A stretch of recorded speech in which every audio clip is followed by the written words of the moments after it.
Hello, thank you for stopping by Sandra P's Gen Xtra. Hello, Mama Bees. Mama Bees came in speaking to myself, the chat, and the mods.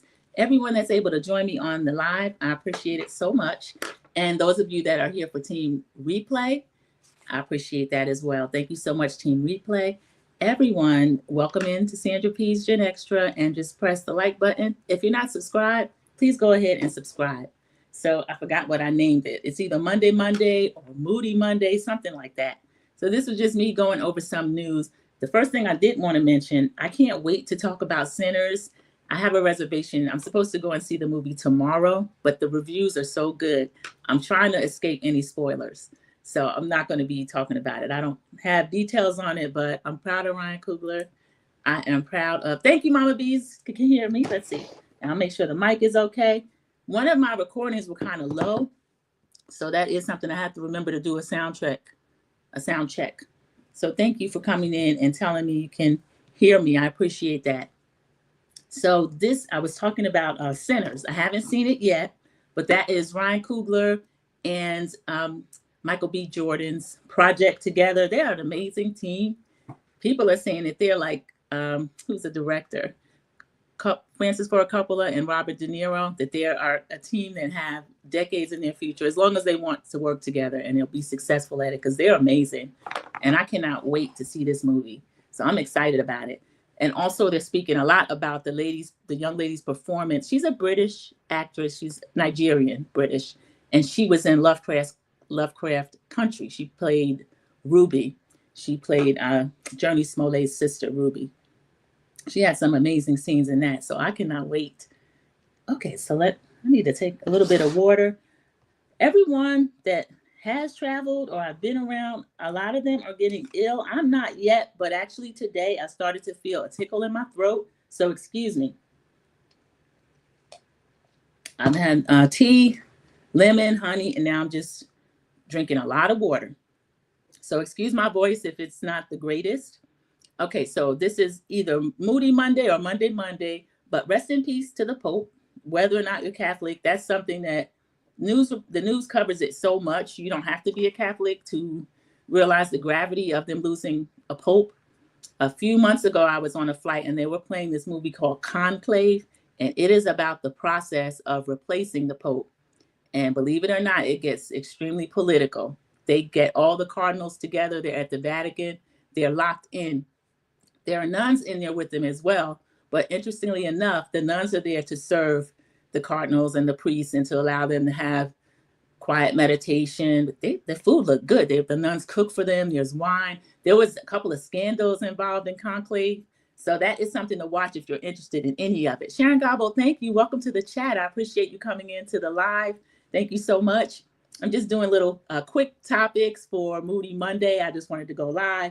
So let's see, I had a couple topics that I was going to cover. So one of them was the Pope. The thing I found strange, everybody's talking about the connection. Jay didn't earn it. Jay didn't earn it. Vance, the vice president. He was one of the last people to see this man alive. And there's a channel I watch. It's a rapidly growing, very large channel. It's these two ladies. And I don't want to say where they're from because Oklahoma or somewhere like that. They're from a red state.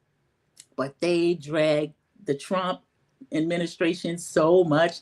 These two ladies, one is called Jen, the other one's called Pump, but they call JD Vance Smoky Eye, and they claim that he has some kind of permanent marker under his eye, permanent makeup. And it does look like it because he used to be like a chunky little nerdy looking guy, and he's trying to look more flashy and put together.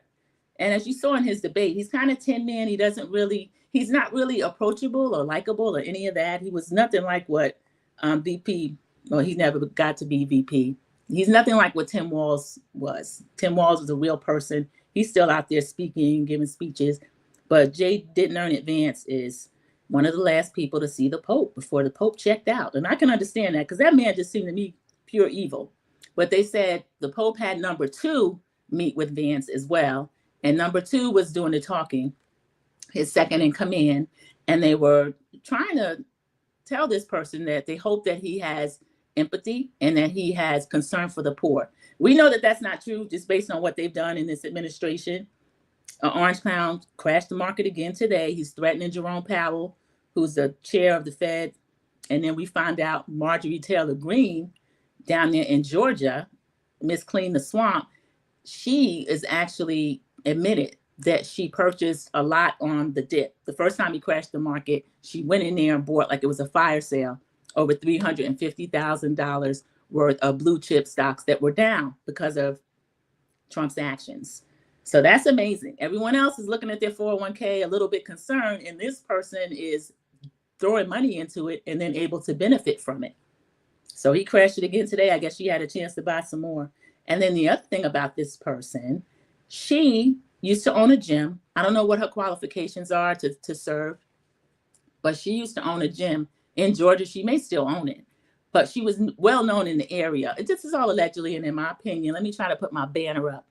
She is actually, it says she cheats on her husband down there. She's one of the family values party. She's really a terrible person. Let me put this up so I can look at the chat as well.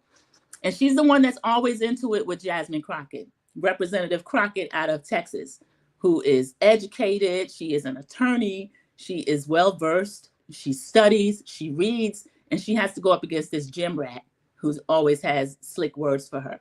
So that's Marjorie Taylor Greene. But I brought her up because I was watching the news today. She finally had a town hall. She was shamed into having a town hall.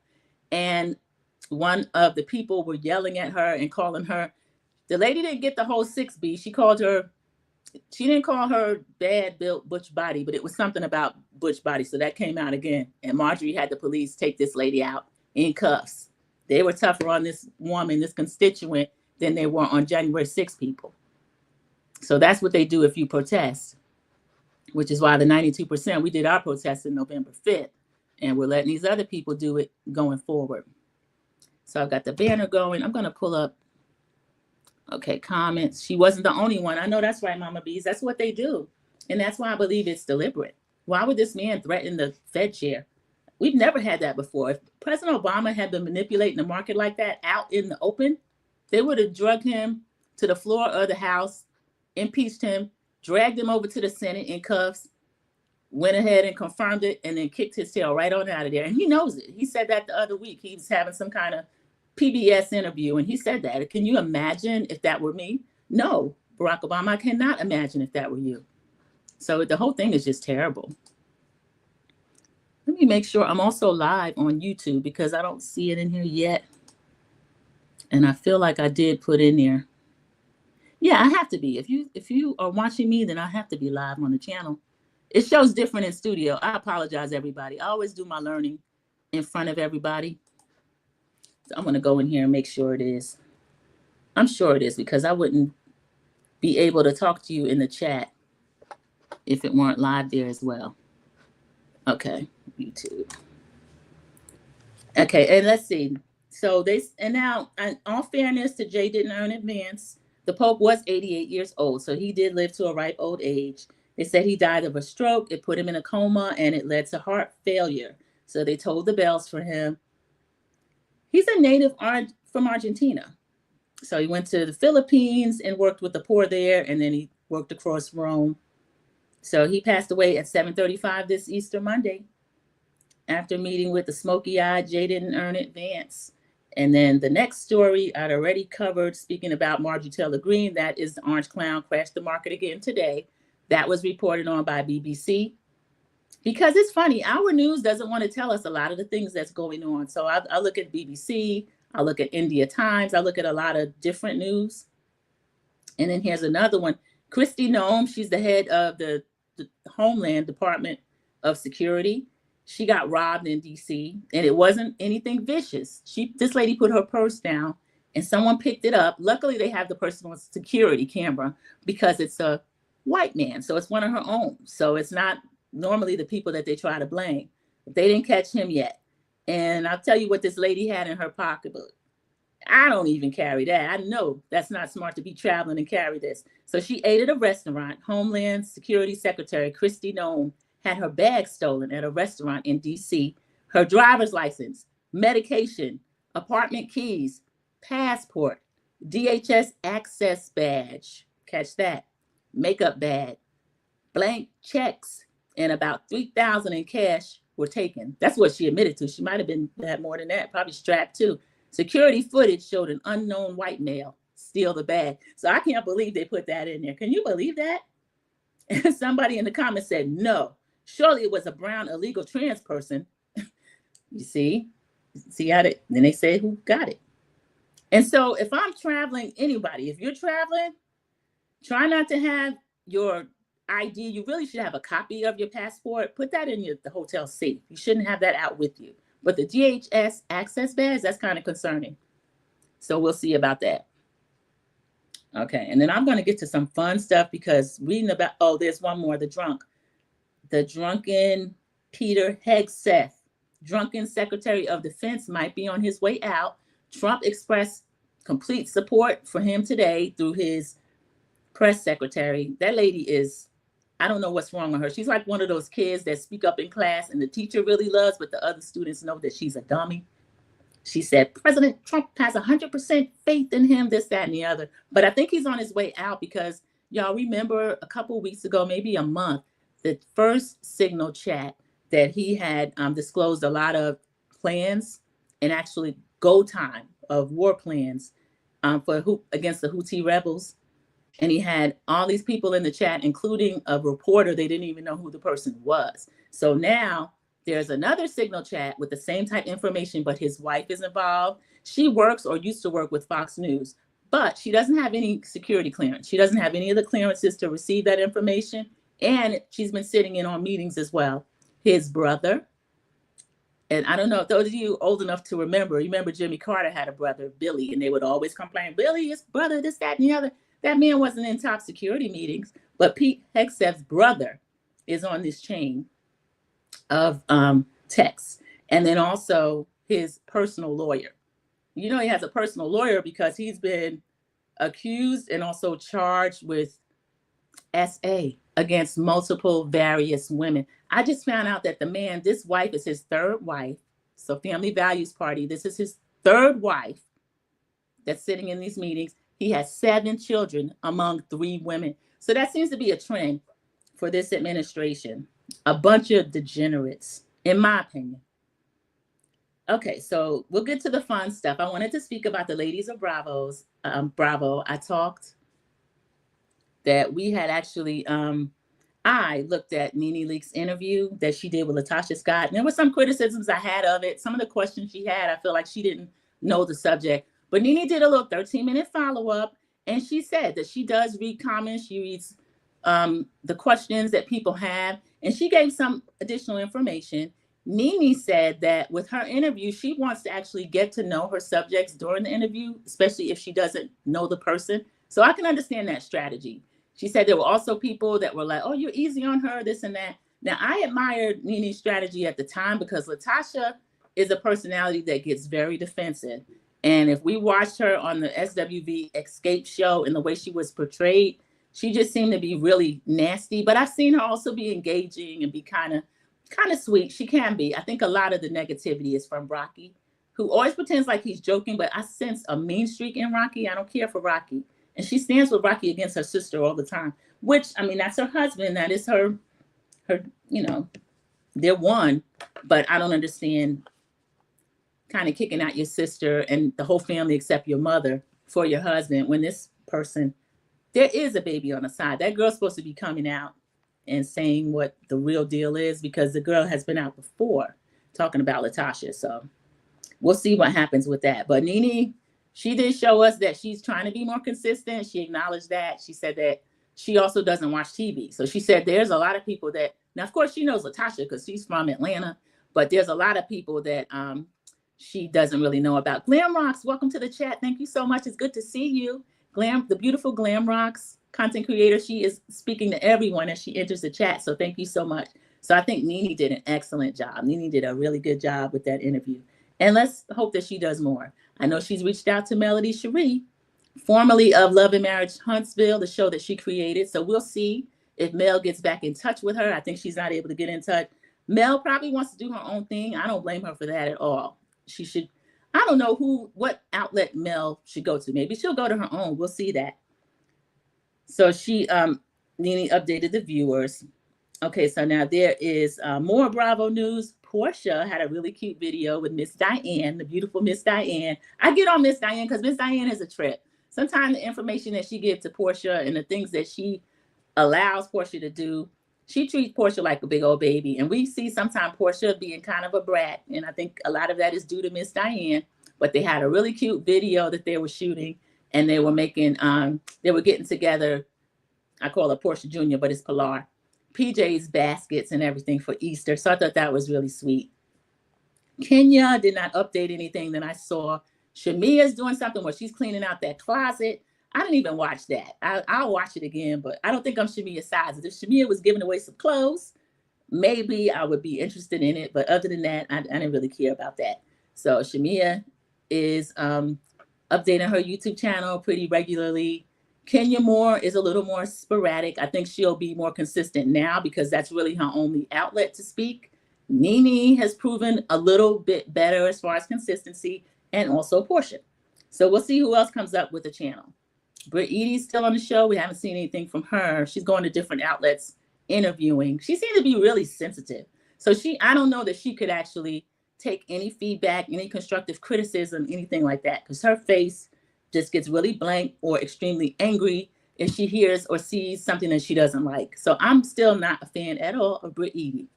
I don't condone what Kenya did. A lot of people see it in black and white. Either you are on Britt Edie's side or you're on Kenya's side. I didn't want Kenya to lose her job, but Kenya lost her own job. For now, maybe she's paused, but I don't know. We'll see what happens with that. And Kelly's in the news, y'all. Somebody is suing her for back rent about that space that she put together. Nana's Waffles. So Nana has good reviews, and it also has good foot traffic. Everybody that I've heard talk about it give it really positive reviews. So hopefully Kelly can get that together. She let us know on the show, and now she does have her own voice on the show. She does a lot of confessionals because the camera loves Kelly. She's starting to win the crowd over, including myself.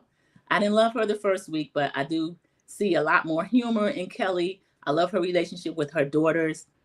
I understand what she's going through with her husband.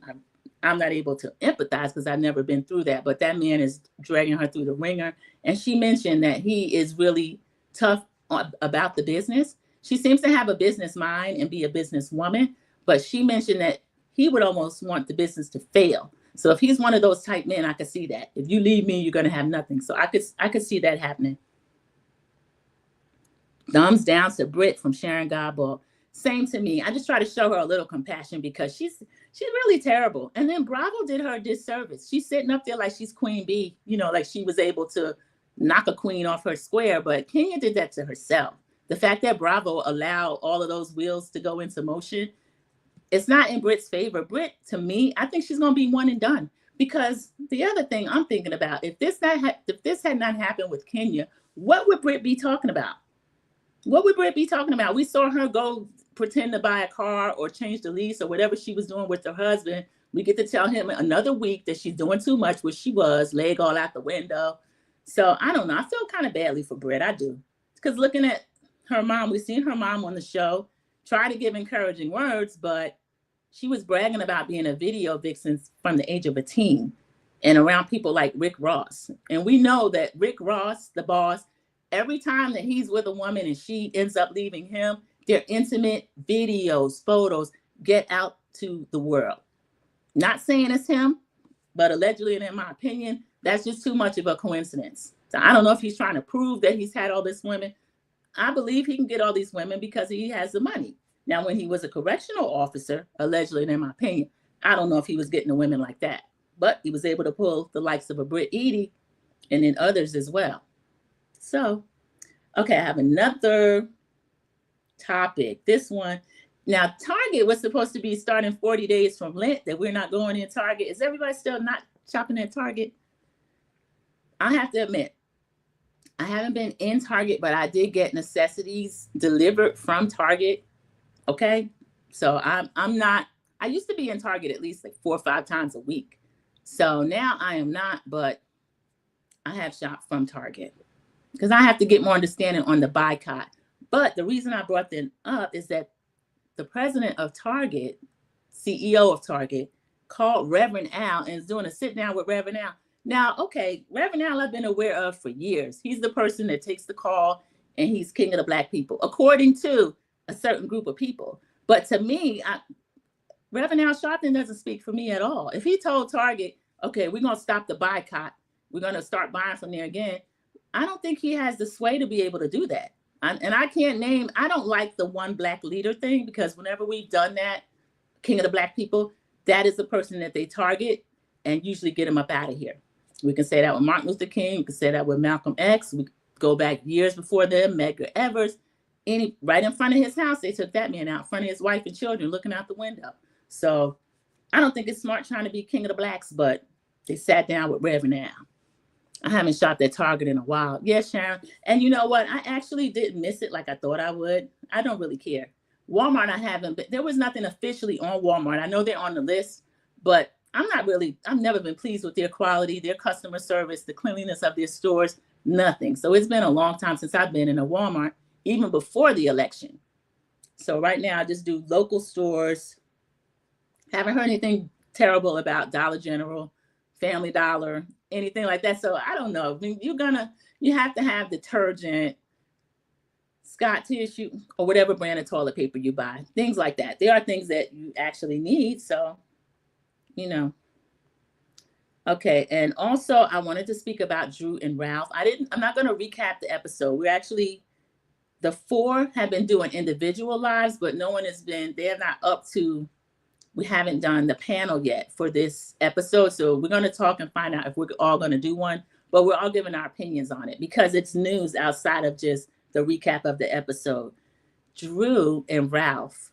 I feel kind of badly for what Drew's going through, because we know the Ralph type personality. He does seem to be a narc. He seems to be enjoying what's going on. And I don't understand that. You're living in the basement of your wife, you and your wife's, the marital home, even though he snuck and bought the house on his own.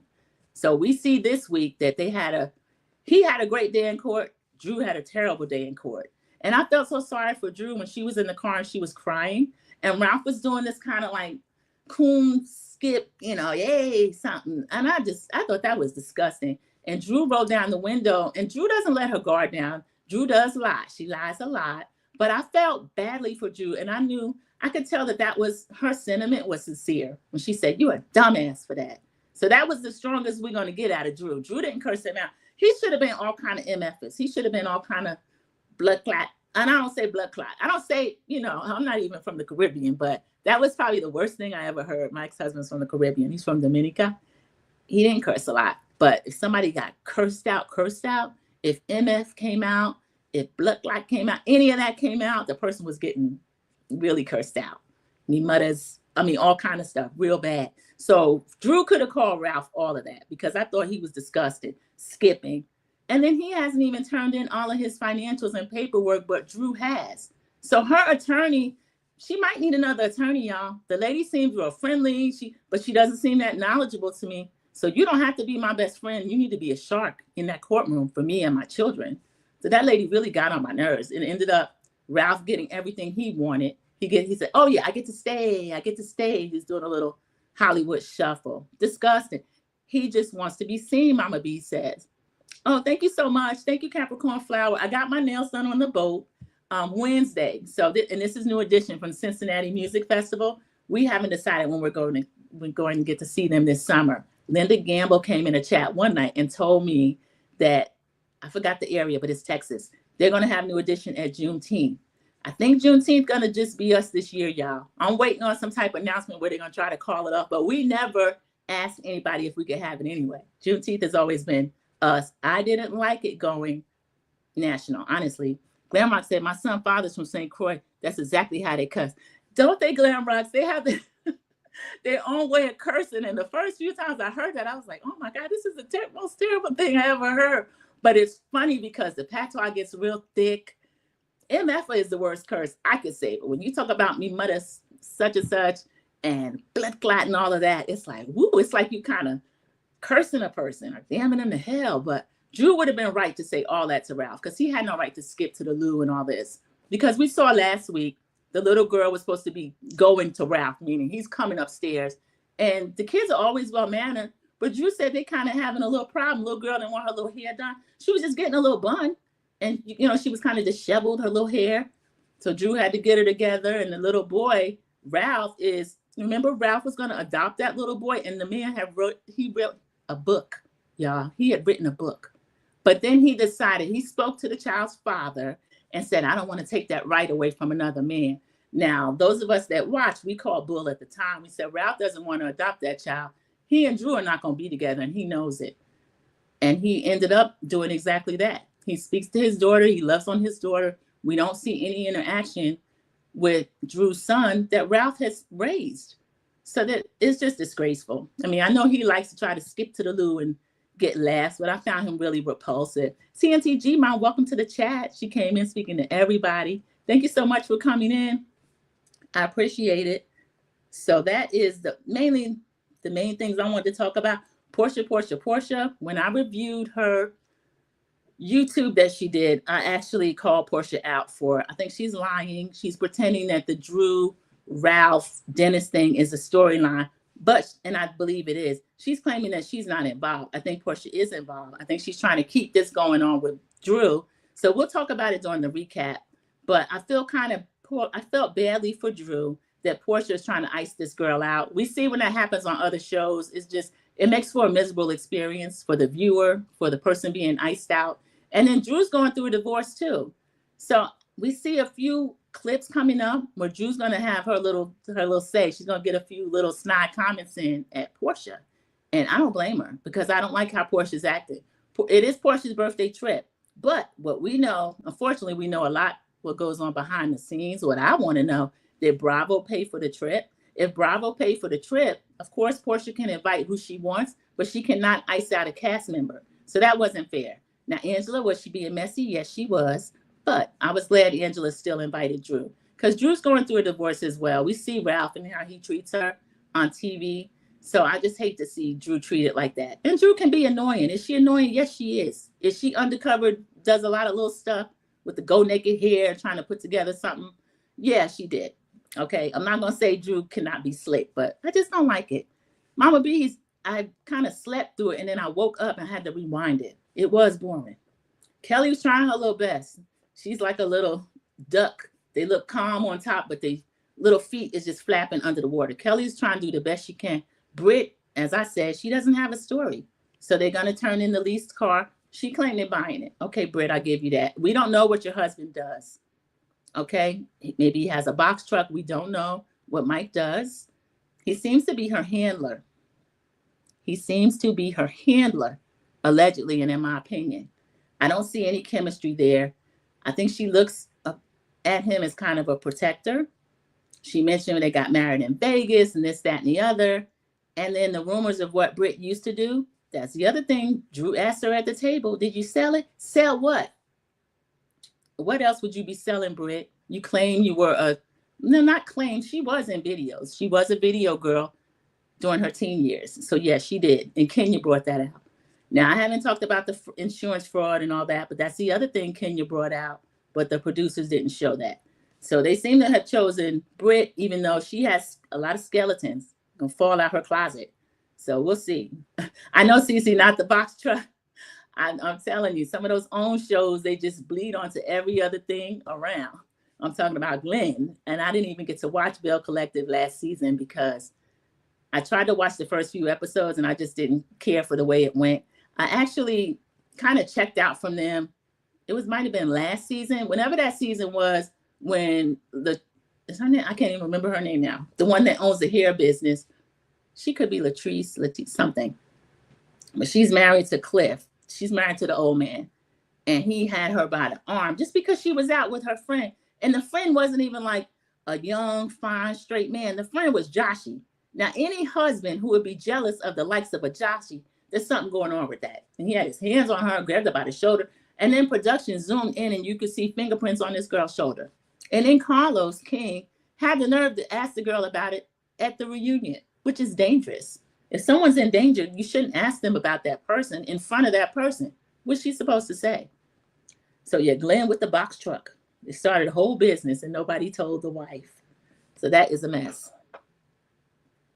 Okay, now a lot of the other things I'm not going to go too deep into Real Housewives of Atlanta because I don't want to step on when the four of us are able to get together. I actually like, I'm in and out of everybody's chat. Sometimes I'm in the bushes, but I have not listened to what the actual opinions are, because when we meet with each other, we're actually bouncing off each other right then. So I want to keep the spontaneity of it. I'll put it that way. And I hope everyone's feeling better. I think everyone is feeling a little better.